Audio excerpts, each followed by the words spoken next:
Oi, Vilma.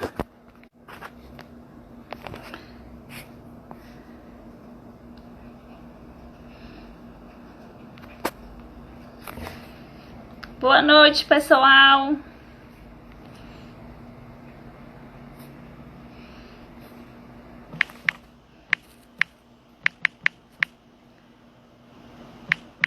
Obrigada, meu amor.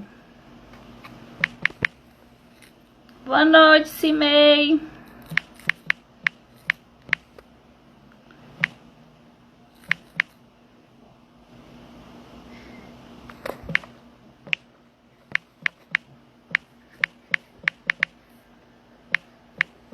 Tô só fixando o assunto.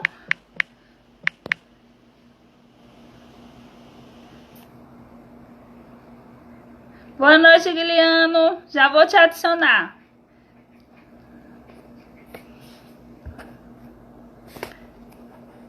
Pronto.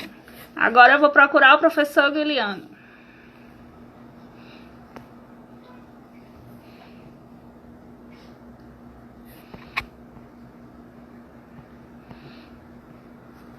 Pronto, já mandei o pedido.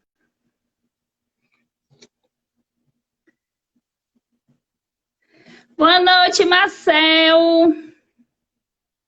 Obrigada, meu amor. Aí o professor.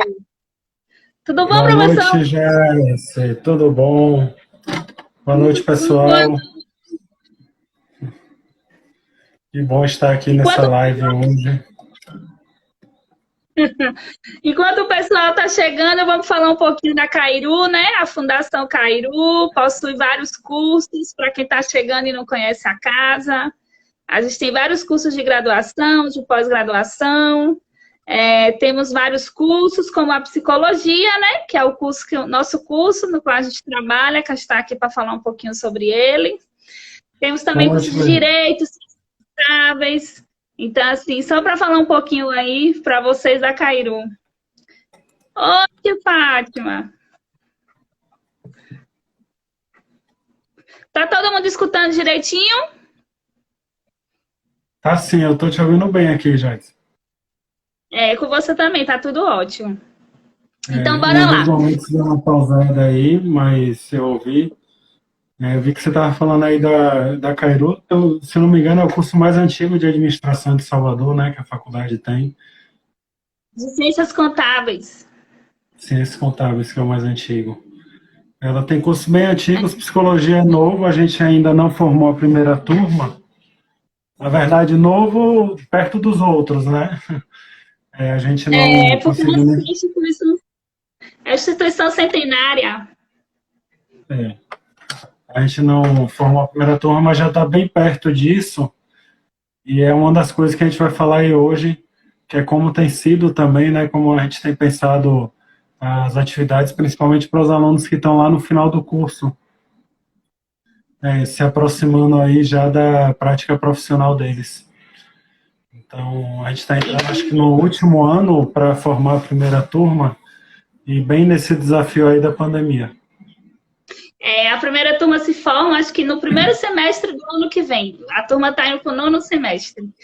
Para quem não conhece, meu nome é Jaice, eu sou psicóloga, trabalho na Cairu, e tenho mestrado e doutorado em estudos interdisciplinares sobre gênero, feminismo, e vou estar aqui hoje com o nosso queridíssimo professor, que também, daqui a pouco, se você quiser, você se apresenta, Juliana, que é melhor você falar. Sim, Que sim. também faz parte do nosso curso.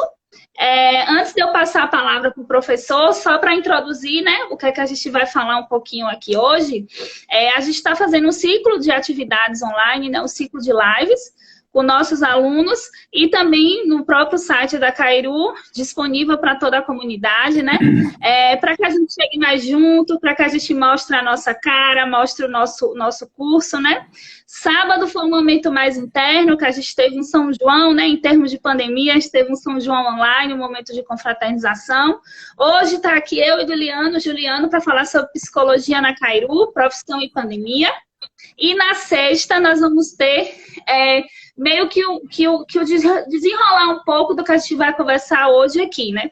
Hoje, observem que eu fixei aí que é sobre psicologia na pandemia, profissão e pandemia, psicologia na Cairu, profissão e pandemia.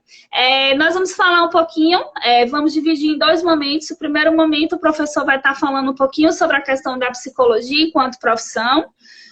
E um segundo momento, eu vim aqui conversar com vocês um pouquinho sobre como a gente está desenvolvendo essas atividades no contexto das atividades remotas, né? Considerando essa questão da pandemia. É uma live bastante interessante para quem está, por exemplo, desejando cursar uma graduação de psicologia, porque a gente vai tentar introduzir algumas questões aqui. E na sexta, a professora Carla Soares, ela vai estar trazendo, aqui sou eu, professor, trazendo um olhar do ponto de vista do professor, né, da instituição. E na sexta a gente vai ter alunos, né, nossos alunos vão vir aqui junto com a nossa professora para estar falando do ponto de vista deles, né, com relação a essa vivência dentro desse contexto de pandemia que a gente está vivendo aí, as aulas remotas. E aí agora eu passo a palavra aí para o professor. Sim, então, aproveitando aí, né, começar também me apresentando. Eu também sou professor do quadro de professores de psicologia da Faculdade Cairu, assim como a Jaice. Além da Cairu, ensino em um outro local, mas atualmente estou, né, parte desse corpo docente da Cairu. E sou psicólogo, Jaice também psicóloga, né? Nós, os dois são psicólogos, há outros professores lá no quadro. Alguns, acho que tem um, talvez dois, que não são da psicologia, mas a gente também é psicólogo. Então, eu sou formado há 10 anos, tenho uma pós-graduação na área da psicologia do trânsito. É uma área que, de forma prática, até para o que eu vim falar aqui hoje, eu tenho uma certa prática, mas não é, né, por incrível que pareça, nesse tempo que eu mais fiz, não é psicologia do trânsito. Eu tenho prática nela um tanto teórica, com ensino da disciplina Psicologia do Trânsito na graduação, como a disciplina optativa, também na pós-graduação, em pós-graduações de Psicologia do Trânsito, mas é uma das coisas que a gente vai falar. Eu vou falar um pouquinho do que é essa área, do que é trabalhar nessa área. Tem até uma mudança aí agora, né, uma possível mudança na legislação do trânsito relacionada a impacto na psicologia. E possui uma formação no coaching psicológico, né, e um amplo trabalho na área de gestão de pessoas. Então, eu comecei a ensinar em 2013, mas desde 2010 eu já trabalho voltado à psicologia organizacional e também à avaliação psicológica, dentro desse contexto do mundo do trabalho, do mundo organizacional e do trabalho.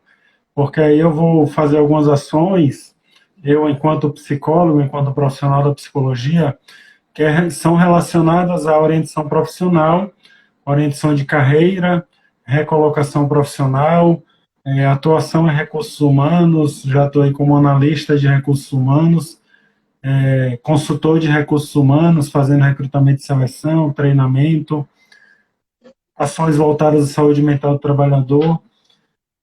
O que mais que eu já fiz? E de um ano para cá eu venho me dedicando muito a esse trabalho voltado à orientação de carreira, planejamento de carreira, projeto de vida, num trabalho de coaching, né, no formato de um projeto de coaching, de um processo de coaching. Nossa proposta de vir aqui hoje foi trazer como o psicólogo, as diferentes maneiras do psicólogo atuar. Essa era a ideia de falar aqui hoje.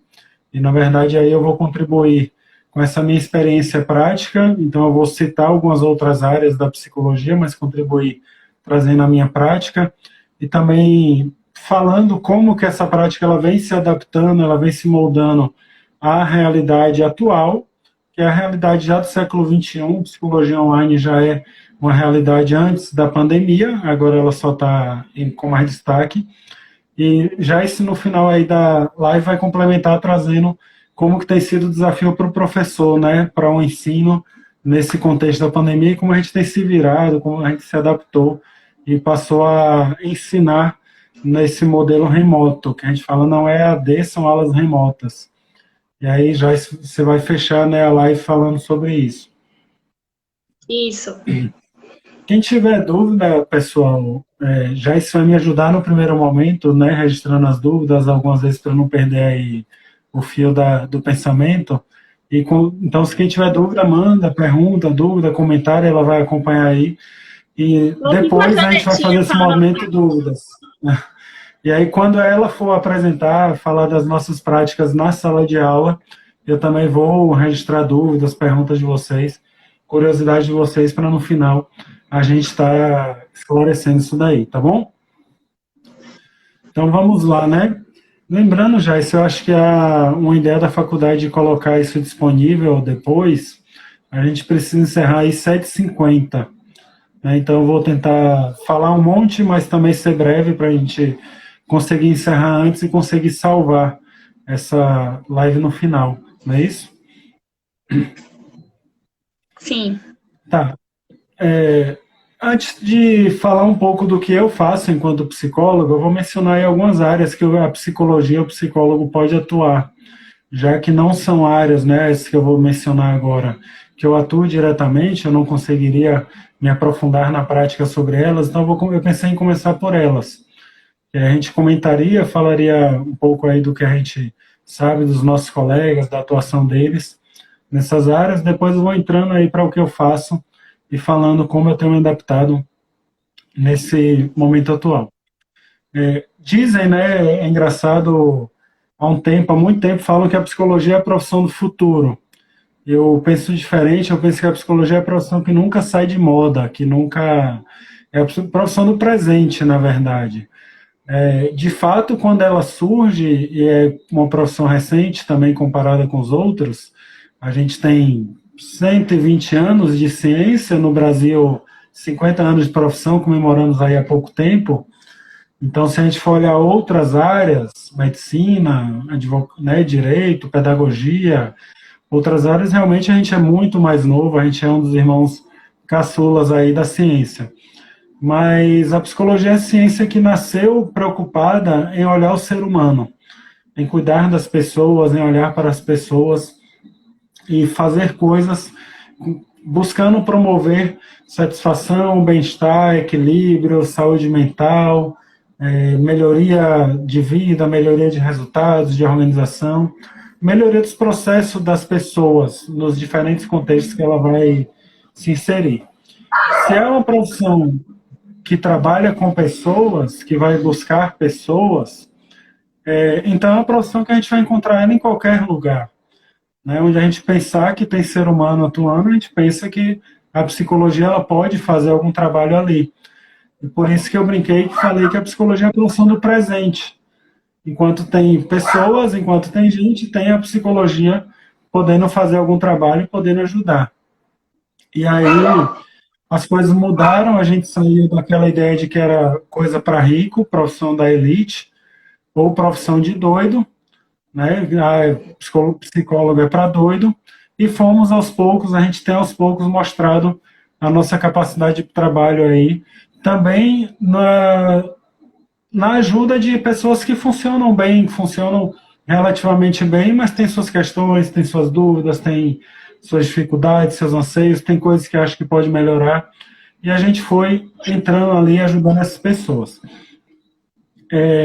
Dessa forma, então, aí a gente pode ver a psicologia atuando nas escolas, né, pode fazer trabalho junto com pedagogos, com psicopedagogos, e diretamente com alunos ou com professores, fazendo o que a gente chama de psicologia escolar ou psicologia educacional. Então, é uma das áreas que o psicólogo pode estar presente. A psicologia social, ela se tornou muito comum também nos últimos 15 anos, graças aí aos CRAs, os NASFs, CREAS, né, centros de referência, centros de assistência na área social que foram surgindo ao longo do tempo, e o psicólogo atua ali também com uma proposta de promoção de autonomia, promoção de independência e melhoria da qualidade de vida das pessoas nesse contexto social. A gente já vê também a psicologia inserida na área jurídica e prisional, das diferentes maneiras também, né, vara da família, vara criminal, questões de conflito também, de disputas, então, conflitos entre vizinhos, questões conjugais, de casal, eu acho que seria a vara da família. Então, a psicologia ela vai entrando nos diferentes momentos. E, como eu disse, essa coisa de fazer o trabalho online, ele não é novidade para a psicologia. Também já tem mais ou menos, eu não saberia precisar agora, mas pelo menos 10 anos que a psicologia já reconhece esse trabalho como possível. Né? Há mais ou menos 5 anos, o Conselho já regulamentou com uma série de orientações o atendimento psicológico online. Né? Então, que é uma outra área, e depois eu vou entrar no que eu faço também, que é a área clínica, que é a mais comum, a mais famosa, o psicólogo clínico, o psicólogo de consultório. Então, há mais ou menos 5 anos, o Conselho já permite, né, de uma maneira orientada, esse trabalho na área de forma remota, de forma online também. Agora, no momento de pandemia, o Conselho flexibilizou mais, e passou também a emitir mais normativas orientando outras áreas da psicologia sobre essa questão do trabalho online. No momento, o que se está discutindo, que ainda é dois pontos, na verdade, aí de grande polêmica ou de grande dificuldade de entendimento pela própria categoria, é a avaliação psicológica online. Então, como realizar a avaliação psicológica online nos mais diversos contextos. Isso tem sido muito discutido para essa situação de pandemia agora. E a questão dos estágios, que aí você vai entrar mais lá na parte do ensino.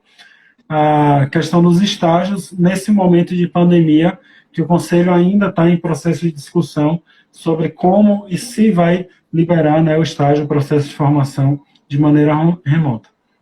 Olha a Cristina aí, nossa coordenadora, presente na live. Então, assim, são algumas áreas, né? O próprio ensino, uma das áreas que o psicólogo ele pode atuar também, enquanto formado, né? Aí já para ensinar em graduação precisaria pelo menos de uma pós-graduação, mas é também, né, a questão do ensino e pesquisa, uma área de atuação da psicologia. Então, assim, campo de atuação a gente tem muito, né? Muito, muito mesmo.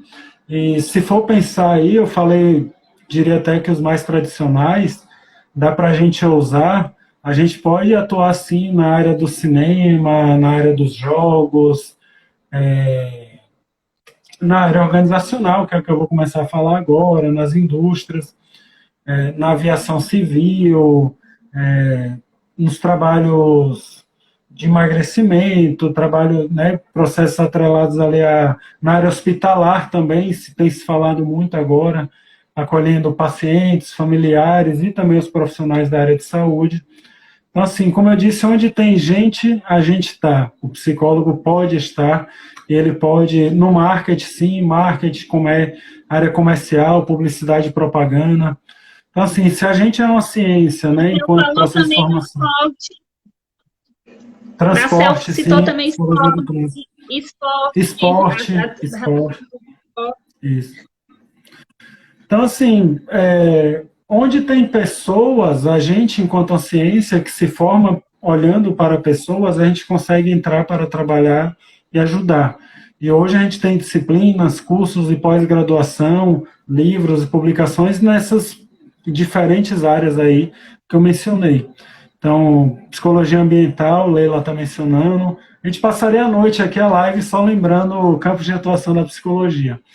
Né? Mas o campo é extremamente vasto, tem que identificar de fato qual é o que você se identifica, qual é o que você vai se dedicar a estudar, se dedicar a trabalhar, a produzir conteúdo, a produzir material, a produzir conhecimento, para gerar resultado para você e para as pessoas que você acolhe e atende também. As áreas que eu não citei é porque são as áreas aí que eu já trabalho, que é a psicologia organizacional e do trabalho, e se liga aí algumas coisas, como a orientação de carreira, orientação profissional, né, que ela antigamente tinha muito teste vocacional, hoje a gente faz a orientação profissional como todo um processo mais amplo, né, de investigação sobre o sujeito, sobre profissões, né, discutir esse processo de escolha. Então, questão da orientação profissional. E o trabalho em empresas, seja fazendo o recrutamento e seleção, que é muito conhecido, acho que muitos que estão nos assistindo agora já passaram por um processo seletivo que tinha um psicólogo fazendo a entrevista, tinha um psicólogo aplicando o teste para avaliar se a pessoa tinha condição ou não de ir para aquela empresa. O que mais que a gente poder... Fazendo treinamentos dentro das empresas também, treinamentos comportamentais, treinamentos de comunicação, adequação das pessoas às tarefas e funções no ambiente de trabalho, a descrição de cargos, a aplicação delas ali, e o cuidado também da saúde mental dela no ambiente de trabalho. Então, quando eu mencionei ali o hospital, se você pensar em ações voltadas ao trabalhador no hospital, seriam ações do psicólogo organizacional ali presente. O psicólogo hospitalar, ele vai se ligar mais ao usuário do serviço do que ao fornecedor, né, a pessoa que faz o serviço.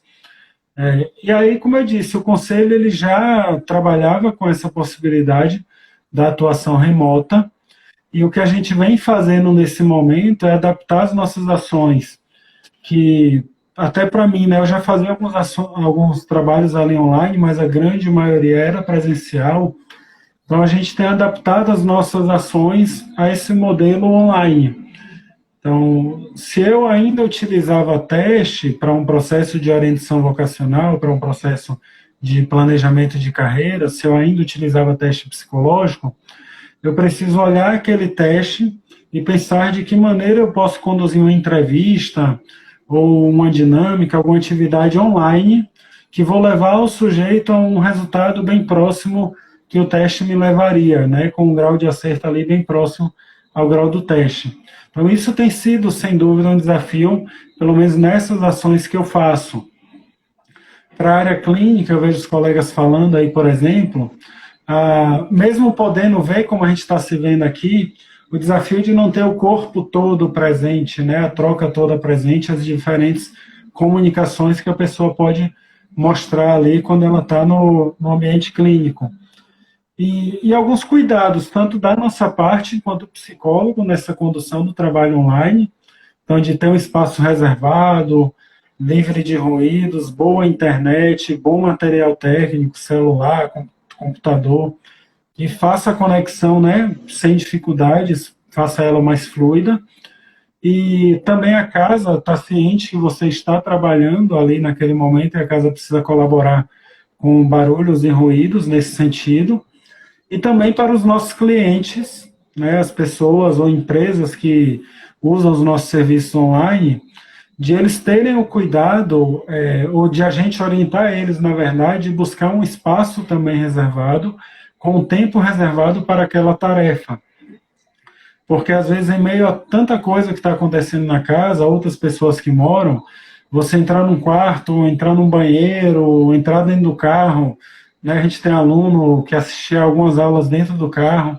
Então, enfim, você encontrar um local reservado para você ter o atendimento, seja de terapia, seja de um trabalho de orientação vocacional, de coaching, de, né, um trabalho voltado a uma empresa, essa orientação a gente também tem que dar ao nosso cliente. A gente precisa que ele esteja 100% presente ali na relação com a gente. Então, esses aí são alguns dos nossos desafios nesse momento de pandemia. Mas, ainda assim, a gente tem superado, tem se adaptado perfeitamente a isso, e a gente está conseguindo caminhar. E agora, já isso que é interessante, né? Eu lembro, é até meio cruel falar isso, mas tem um ditado que fala: enquanto uns choram, outros vendem lenços. E essa pandemia ela tem trazido muito sofrimento mental para as pessoas. Então, assim, por um lado é ruim, é preocupante, porque as pessoas têm sofrido, né, pelos diversos impactos que a pandemia tem trazido, a quarentena, o isolamento social, a falta de poder ir à praia, de poder ir à academia, ao salão, onde quer que seja, e pela perca do trabalho, a mudança do trabalho para o home office também. Então, isso tem trazido diferentes sofrimentos. E, por outro lado, para o profissional de psicologia, isso é uma porta aberta para serviço, né, para clientes. Tem psicólogo fazendo trabalhos pontuais, até gratuitos, de acolhimento, né, de escuta para essas pessoas, mas também é uma profissão, como a gente está falando aqui, são profissionais que precisam sobreviver também, ganhar dinheiro, então também tem sido uma fonte de renda, tem ampliado aí a busca pelos serviços de terapia, de melhoria da saúde mental e qualidade de vida, para enfrentar as diversas dores que as pessoas têm vivenciado nessa quarentena, ansiedade, irritabilidade, agitação, tristeza, os diferentes sentimentos das pessoas. Os psicólogos acabam sendo um profissional muito bem recomendado e bem aconselhado para esse momento também. Sim. Não sei se eu corri muito. Não, tá ótimo. Não sei se eu corri muito. Porque fica muito... Não, fica ótimo. É porque, de fato, a gente pensa que o tempo é um tempo significativo, mas não é não, passa rápido.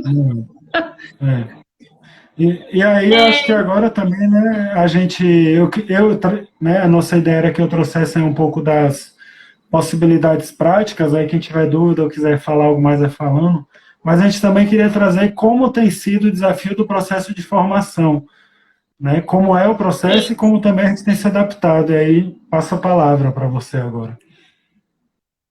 Porque, na verdade, a ideia dessa live foi, inclusive, numa reunião, né? Numa das nossas reuniões semana passada, porque a gente sempre tem reuniões periódicas e fica todo mundo trocando experiência, né? Do nosso dia a dia, dialogando sobre as problemáticas positivas, negativas, né? E por aí vai indo. E aí surgiu, porque a gente se deparou dialogando sobre as nossas ações, e disse que a gente precisa publicizar esse processo, né? Um processo tão importante e tão diferente do que qualquer pessoa vivenciou até então, que é justamente essa ideia das atividades remotas que a gente vem vivenciando por conta do contexto de pandemia, né? Lógico que sua fala é bem interessante, bem importante, porque você fala justamente disso, né? É necessário lembrar que não é só atividades remotas, e aí eu vou falar como é que a gente lá na Cairu vem desenvolvendo esse processo. A gente tem que lembrar que é um contexto de pandemia, né? A gente tem que lembrar que é um contexto onde, paralelo, entendeu? Há um contexto educacional, ele vem modificado, não só o espaço físico, né? Ele é ampliado diante de todos os outros processos, porque você modifica, você não vai mais à faculdade, você fica em sua residência, seja qual seja o seu espaço, né? Que aí ele falou muito bem. Um dos nossos alunos, o espaço dele era o carro que ele conseguia ter a atenção dele direcionada para conseguir assistir a aula dele. E aí você não se dá conta só com isso, porque não é só você que está dentro de casa, é toda uma família que está dentro de casa, né? E às vezes você também não está só dentro de casa, porque aí a gente tem que pensar que o público ele é muito heterogêneo, né? A gente tem que pensar que a gente não está falando, nem todo mundo continuou trabalhando em casa, as pessoas às vezes saíram para trabalhar, às vezes as pessoas saíram para trabalhar, né? Às vezes a carga horária de trabalho aumentou, não só para quem estava desenvolvendo no contexto de home office, mas também para quem está desenvolvendo dentro de diferentes ambientes e dentro de diferentes contextos, e aí você retorna para casa com medos, ansiedades, angústias, com a própria ideia da questão que é o Covid-19, né, todas as consequências que são acarretadas. Então não é só o ensino remoto, é todo um conjunto de ações e de atividades, de ações, de elementos que nos levam a pensar o quanto é complexo todo esse processo que a gente está vivendo hoje, né? E que hoje, no dia 29 de junho, a gente olha para trás e eu fico feliz, gente, porque a gente conseguiu azeitar as arestas e se organizar diante de todo o processo do semestre, quando a gente olha lá para aquela primeira, segunda semana de março, quando vem os decretos e diz, vai todo mundo para casa, aula online, né? Aulas em atividades remotas. E aí, assim, só para mostrar um pouquinho... Né? Aquela angústia, aquele medo que bateu em todo mundo novo. A novidade isso, chegando e todo mundo inseguro. Isso, e aí que assim, eu quero começar lembrando que a Cairu é uma instituição centenária E porque eu gosto muito de dizer isso? O nosso curso de psicologia forma a primeira turma no primeiro semestre do ano que vem, né? Mas a gente tem professores que lecionam na Cairu há 20, 30 anos, e por aí vai indo, 40 anos, e por aí vai indo, né? Idades extremamente, assim, pessoas que de fato têm uma vida inteira dedicada, não, trabalhando não apenas na Cairu, mas em outros elementos, mas que tem uma proximidade, uma relação afetiva quando a gente pensa a Cairu, né? E aí, por isso que eu quero falar, porque a gente precisa entender que quando eu olho para trás e vejo todo esse processo da gente de construção, considerando esse contexto de pandemia, a gente tem que considerar isso, entendeu, gente? A gente tem que considerar esse projeto pedagógico, entendeu? Que eu acho um projeto extremamente humanizado. E não é porque eu trabalho lá que eu estou falando isso, né? Eu trabalho lá tem 4 anos, eu trabalho lá, entrei lá um semestre antes do curso de psicologia iniciar.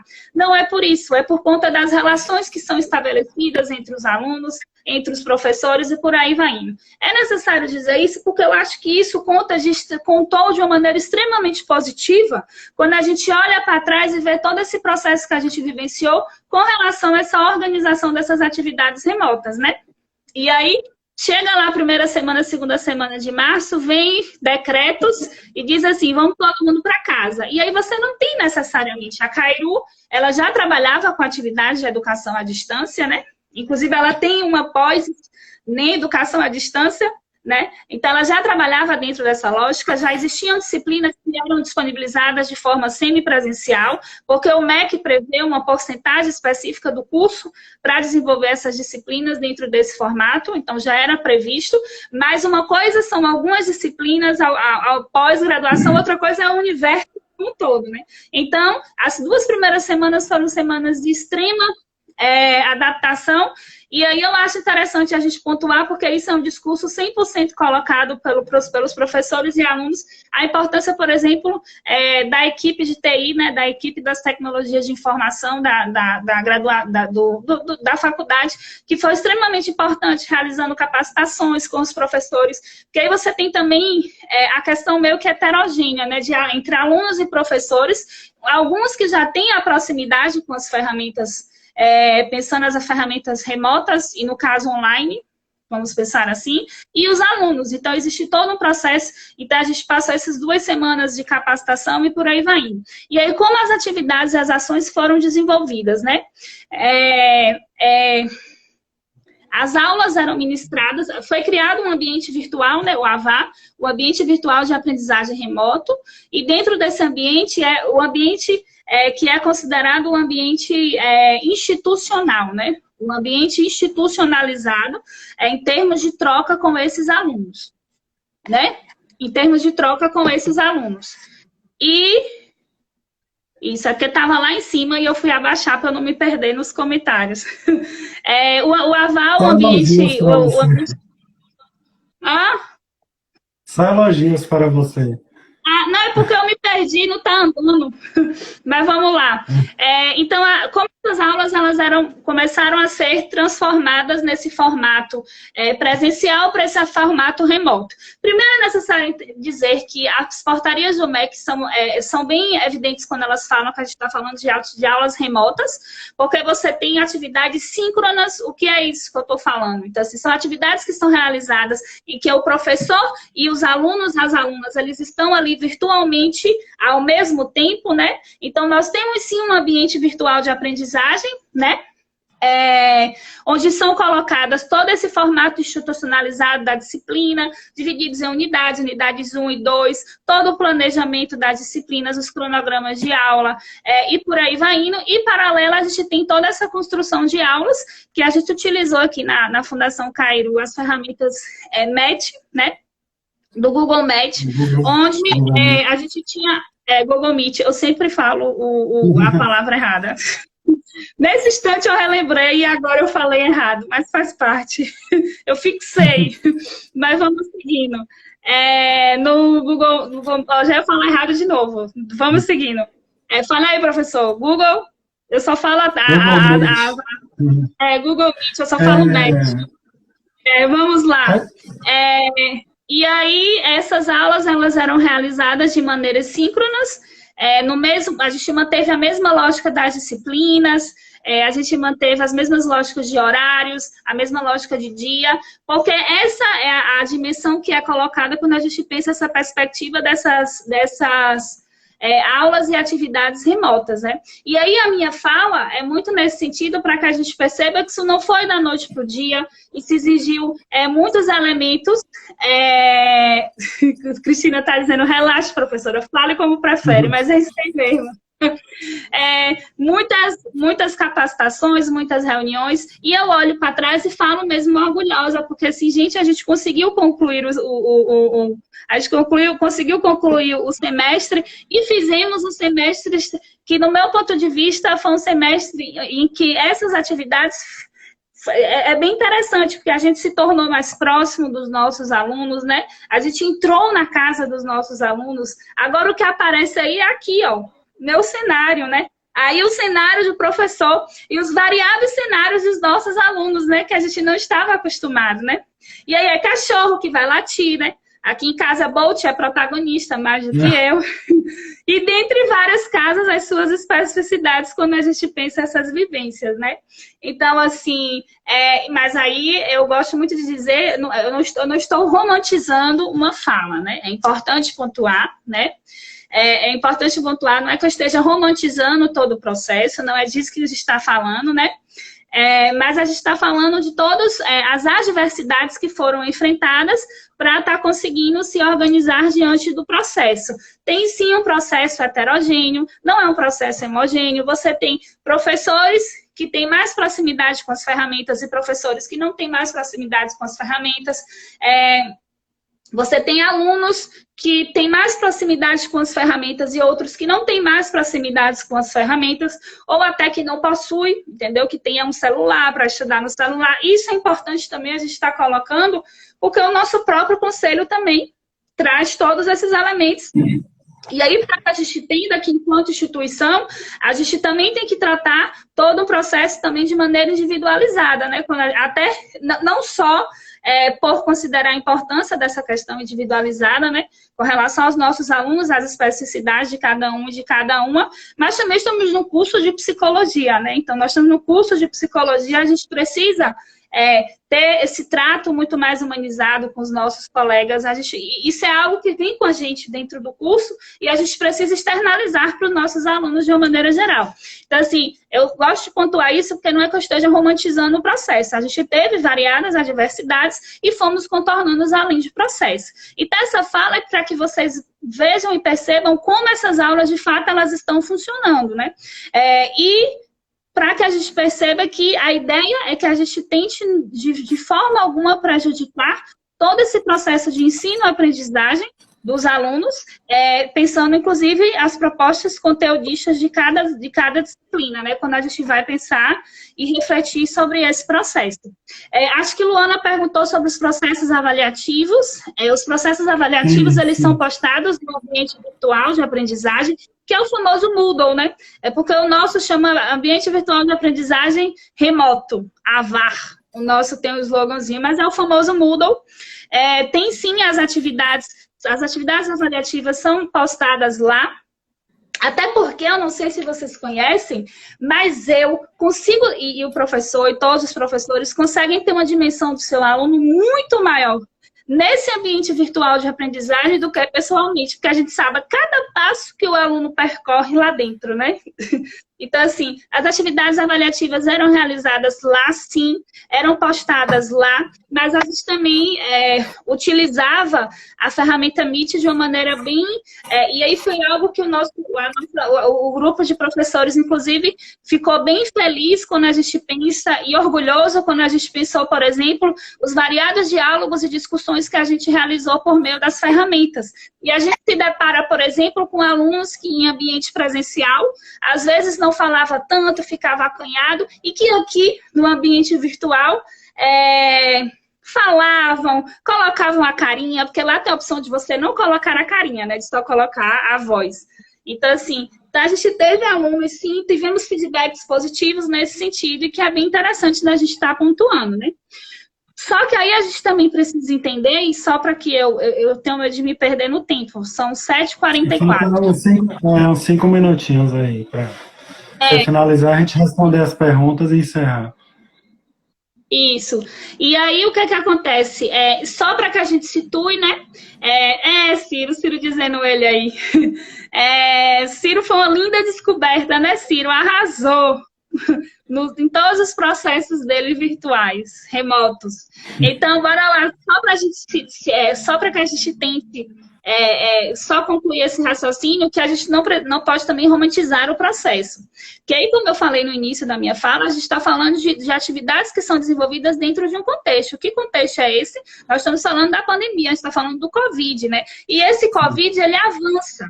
Se lá em março a gente não tinha ninguém, entendeu? Dentro da CAI, próximo que estava com Covid, ou colegas que estavam com Covid, ou alunos que estavam com Covid, ou professores, a gente chega, por exemplo, agora em junho, com nomes, né? Você sabe que a gente tem alguns alunos que tiveram processo do Covid, professores e por aí vai indo. Então, assim, porque aí, para que a gente perceba essa complexidade, inclusive os impactos psicológicos quando a gente pensa dessa vivência, dessas atividades remotas dentro desse contexto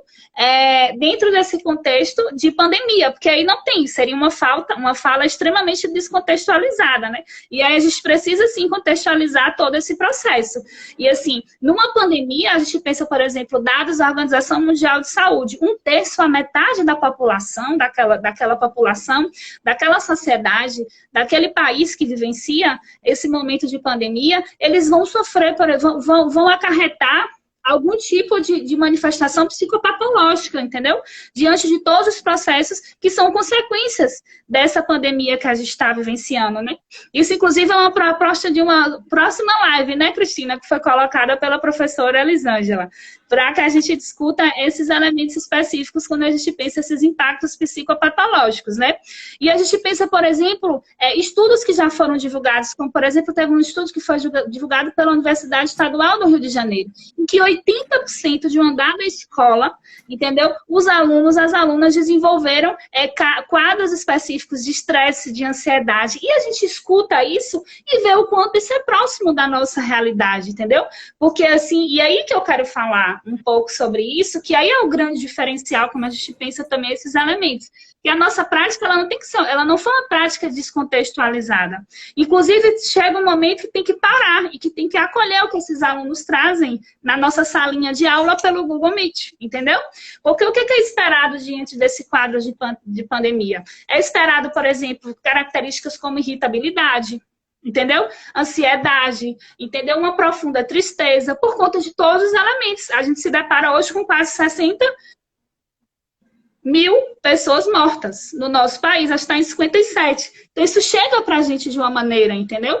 É uma perda de emprego muito grande, pensando na perspectiva da economia, que também não pode deixar de ser colocada, porque aí isso afeta também os nossos alunos e por aí vai indo. Então, eu trago isso para que a gente pense que tudo isso ele foi um grande, como é que eu posso dizer? Foi um grande pulo em termos de aproximação com essas ferramentas e ainda foi maior porque a gente pensa o contexto da pandemia, né? Então, assim, em muitos momentos a gente precisou parar, a gente precisou acolher os nossos alunos, a gente precisou dialogar, a gente precisou conversar. E essas aulas eram gravadas, né? Essas aulas elas são gravadas porque posteriormente a gente posta lá no Google Meet, porque às vezes pode acontecer de um aluno perder a conexão, de um aluno não conseguir entrar, porque alguns alunos passaram a trabalhar, inclusive, bem mais. E aí, como eles passaram a trabalhar bem mais, às vezes aquele horário, às vezes eles ainda estavam voltando do trabalho e por aí vai indo. E aí, automaticamente, por conta disso, eu trago para que a gente perceba essa complexidade, né, de que a gente vivenciou, mas que eu trago como um relato de experiência positivo, né, onde a gente aprendeu muitos elementos e estamos aí firmes e fortes para os próximos desafios diante do que pode vir a acarretar, né, nos nossos próximos dias, né. Então, a ideia era essa, gente. São 7h50. O que você deixa claro aí é que não foi só passar da aula pelo celular, pelo computador, mas também pensar, né? E aí, eu acho que talvez mais, não sei se mais do que outros, mas de um modo geral, a educação também pensar nesses impactos subjetivos nas pessoas, né, nos alunos, Isso. seja da escola, seja da faculdade. Então, não é só ir para casa, pegar o celular e começar a dar aula, é pensar nessa adaptação também do sujeito às aulas remotas. Do que eu Inclusive acompanhei a já, complexidade, né? O professor, a sim, complexidade que é. Porque, assim, a gente trabalhou muito mais do que as aulas. E vamos.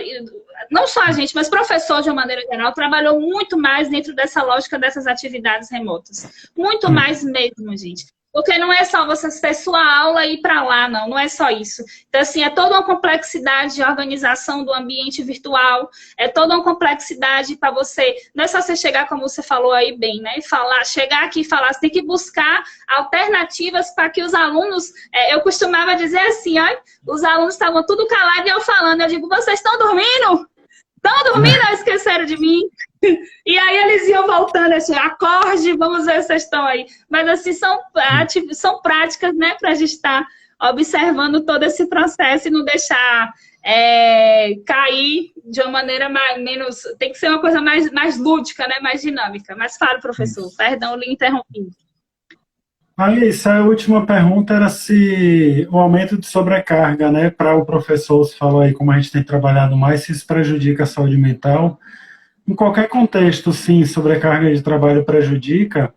O que o psicólogo, enquanto um profissional, poderia fazer, o que as empresas poderiam estar fazendo, são trabalhos de orientação ao professor, ao trabalhador que está em home office, de como ele gerenciar o seu tempo para que ele consiga equilibrar essa carga horária com as outras coisas que acontecem na casa. De repente, um filho que não está indo para a escola e outras situações diversas. Mas toda sobrecarga de trabalho, com certeza, ela prejudica, né, a saúde mental. Acho que deu nosso Isso. tempo, eu não reparei nenhuma outra pergunta não respondida. E Da eu minha acho, parte, acho inclusive, que sim. diga. Só para Não é isso, fechar. da E minha a parte, grande só obrigado. Você pode fechar aí, o seu raciocínio. E a grande complexidade é isso, né? É a gente perceber que, assim, acho que um dos grandes desafios das atividades remotas é o que você falou, é você promover essas aulas remotas, mas você perceber o quanto esse contexto também pode vir a acarretar sérios problemas relacionados a essa questão dessa sobrecarga, essa questão dos impactos psíquicos, essa questão da própria saúde mental, porque aí você está falando, eu lembrei dos próprios filhos, por exemplo, dos professores que também estão em casa, em aulas, em atividades remotas, entendeu? Estão cuidando de pessoas que estão no grupo de risco, entendeu? Então, assim, você às vezes está dentro de casa com 2, 3, 4, 5 pessoas, ou seja, tudo isso, e aí, por exemplo, pode acarretar ambientes que é uma outra discussão que a gente pode pensar, que é a questão, inclusive, da questão da violência. Então, assim, não que seja o caso das nossas vivências, etc. e tal, mas é uma temática extremamente importante para que a gente direcione e problematize, né? Inclusive sobre os próprios aspectos de gênero, né? Porque aí você tem uma vivência diferenciada quando você pensa essas próprias questões relacionadas aos homens e às mulheres, o trabalho doméstico, e aí a entrada dessa divisão sexual do trabalho. Então, assim, são muitas coisas, então, assim, são muitas nuances que a gente pode estar tentando problematizar e pensar. Já são 7h53. Eu quero agradecer ao professor. Quero agradecer ao professor por a gente ter aceito aí o convite, a gente ter conseguido organizar. E a ideia, gente, é justamente estar pensando e problematizando todos esses elementos, né? Só a pontinha do iceberg, né? Para vocês chegarem aí e estarem refletindo. Então, assim, quero agradecer ao professor, quero agradecer a Cairu, a instituição e todo mundo que está aí com a gente até agora, entendeu? Quero agradecer muito esse contato e essa troca aí. Obrigado, Jais, pela parceria. Espero que a gente tenha tirado dúvidas aí sobre a profissão, sobre a formação nesse período. E a gente fica à disposição, né, via o Instagram da Cairu, via o nosso Instagram pessoal também, para tirar dúvidas e ajudar vocês. Obrigado a todo mundo que participou até agora aqui. Isso. E lembrando que na sexta-feira a gente tem uma discussão, a continuação dessa discussão, né? Porque a gente tem a professora Carla, deixando já o convite aí para vocês. Na sexta-feira a gente vai ter dia 3, a gente vai ter a professora Carla e vai ter a presença de alunos, né? Os alunos vão trazer todas as vivências deles, né? O ponto de vista deles com relação a todas essas vivências que a gente está vivendo atualmente com relação às atividades remotas. Então, já fica aí o convite para vocês. Valeu, gente. Boa noite. Boa noite, Ais. Um beijo, boa noite, galera. Tchau.